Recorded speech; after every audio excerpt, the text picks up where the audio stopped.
સુરત નવી સિવિલ હોસ્પિટલની જૂની જર્જરિત બિલ્ડિંગમાં સ્લેબ પડ્યા બાદ કામચલાઉ વ્યવસ્થા કરાઈ હોય તેમ બિલ્ડિંગમાં ટેકા મુકાયા છે, જેને લઈ દર્દીઓમાં ડર જોવા મળ્યો હતો। વિવાદોમાં રહેતા સુરતની નવી સિવિલ હોસ્પિટલમાં કામચલાઉ જુગાડ કરાયો હતો। જર્જરિત થયેલી જૂની બિલ્ડિંગમાં સ્લેબ પડ્યા બાદ કામચલાઉ વ્યવસ્થા કરાઈ હોય તેમ ટેકા મુકાયા હતા। સિવિલ હોસ્પિટલની જૂની બિલ્ડિંગની લોબીમાં લોખંડના ટેકા મુકાયા છે, તો અનેક વિભાગમાં પાણી ટપકી રહ્યું છે। જો હવે કોઈના માથે સ્લેબ પડશે તો તેનો જવાબદાર કોણ તેવા સવાલો ઊભા થઈ રહ્યા છે। ત્યારે 2 વર્ષથી સિવિલ હોસ્પિટલના જૂની બિલ્ડિંગમાંથી વોર્ડ ખસેડવાની વાતોનું ચાલી રહ્યું છે, પરંતુ કોઈ નિવેડો આવ્યો નથી। ત્યારે વરસાદી પાણી ઘૂસી જતા દર્દીઓની લિફ્ટ પણ બંધ થઈ હોય અને ફ્લોરિંગમાં સતત પાણી રહેતું હોવાથી કોઈ લપસી શકે તેવી નોબત છે।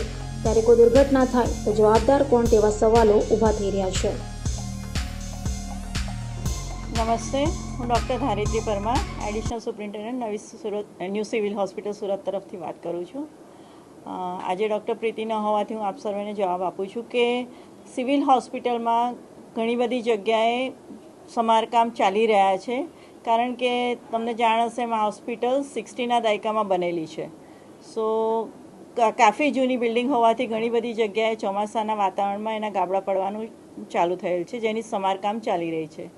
અત્રે હું આપને જણાવું કે આ હોસ્પિટલનું આ બિલ્ડિંગ અત્યારે રિનોવેશનમાં જવાનું છે, જેથી આ બિલ્ડિંગને તોડીને ફરીથી નવી બિલ્ડિંગ ઊભી કરવાનો પ્લાન ઓલરેડી સરકાર તરફથી મંજૂર છે। અમે રાહ જોઈ રહ્યા છે કે અમારા નવા ઓપરેશન માટે ઓપરેશન થિયેટર અમને કબજામાં મળી જાય તો અમે એ બિલ્ડિંગમાં શિફ્ટ કરી અને આ બિલ્ડિંગને સંપૂર્ણતઃ રિનોવેશનમાં લઈ શકીએ।